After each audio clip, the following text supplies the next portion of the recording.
Courage isn't about not feeling fear. It's about what you do when fear is at its peak. It's the moment you decide to stand firm, even when every instinct tells you to run. Throughout history, certain individuals made choices so brave they completely altered the course of nations. Sometimes they had nothing but their faith, their conviction, and their honor. Today, we're bringing you 5 true stories of courage from history, real people, real moments, and decisions that changed everything. Welcome to Noble Footsteps, where we share real historical stories of courage, ethics, and leadership, without fiction and without exaggeration. If you value truth and inspiration, subscribe and walk with us through history's most powerful moments. Our first story takes us to the year 1071, to a dusty plain in Anatolia. Sultan Alp Arslan of the Seljuk Empire stood at a crossroads. He was facing the mighty Byzantine Empire at the Battle of Manzikert. His army was vastly outnumbered.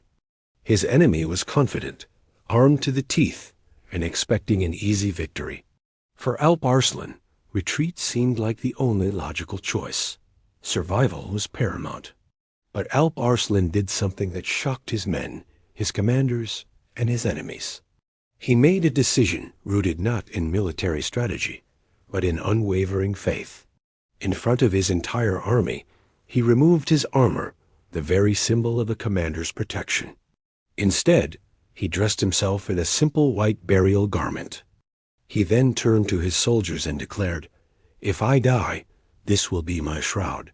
If I live, victory is from Allah." Imagine the sight: a king vulnerable, preparing for death before the battle even began. He then knelt on the battlefield in full view of both armies and prayed openly.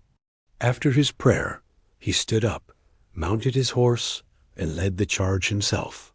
This act of profound courage sent a shockwave through his own ranks and across the field to the enemy.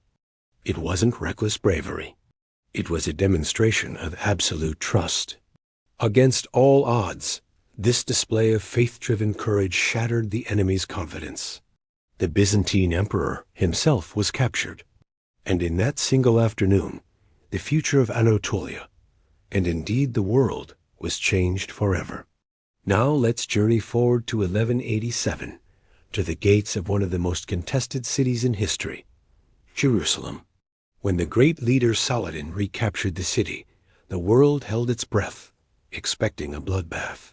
Decades earlier, when the Crusaders had first taken Jerusalem, they had mercilessly massacred its inhabitants. Revenge was the expected currency of war.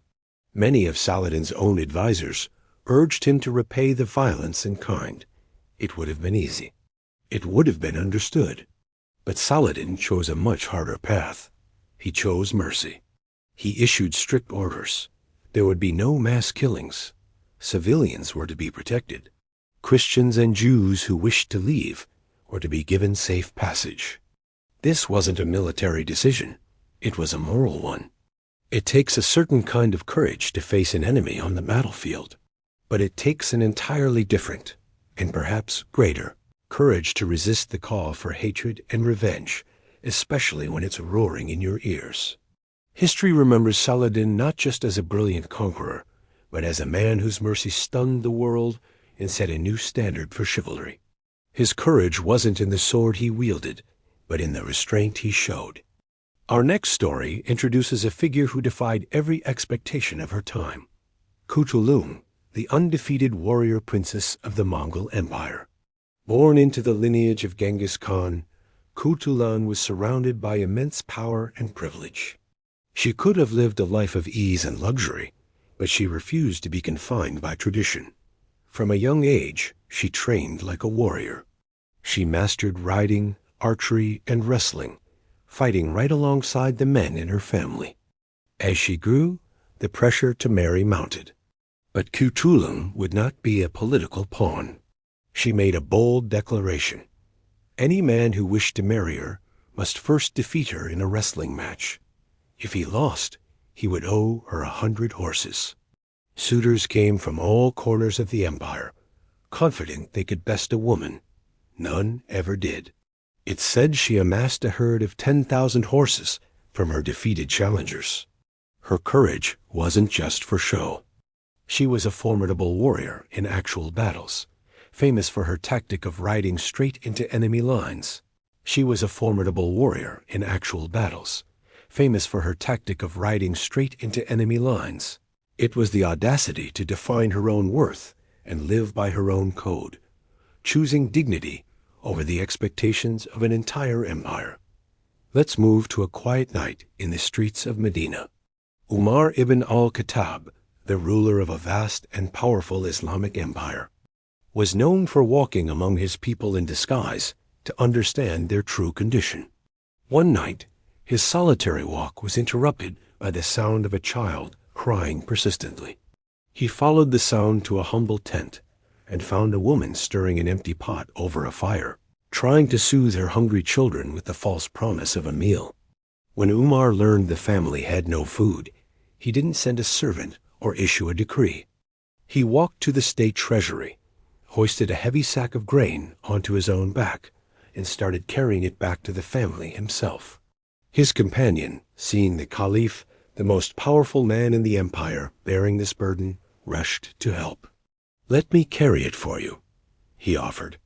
Umar stopped and turned to him, his voice filled with the weight of his office. He asked a question that echoes through history. "Will you carry my burden for me on the day of judgment?" That is the essence of courageous leadership. It's not about projecting power or maintaining an image. It is about deep, personal, moral responsibility for those under your care. Our final story is one of incredible resilience and the courage to rise above circumstance without losing one's soul. Malik Amber was born in what is now Ethiopia, and as a boy was sold into slavery.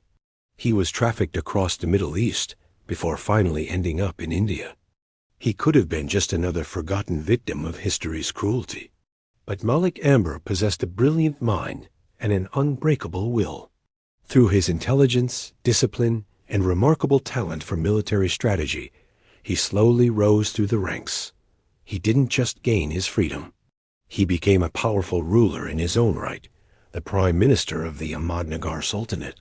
He became one of the most effective leaders in Indian history, famous for pioneering guerrilla warfare tactics that held the mighty Mughal Empire at bay for decades. But here is where his true courage shines. Despite the profound injustice he had suffered, he did not let bitterness or hatred shape his rule.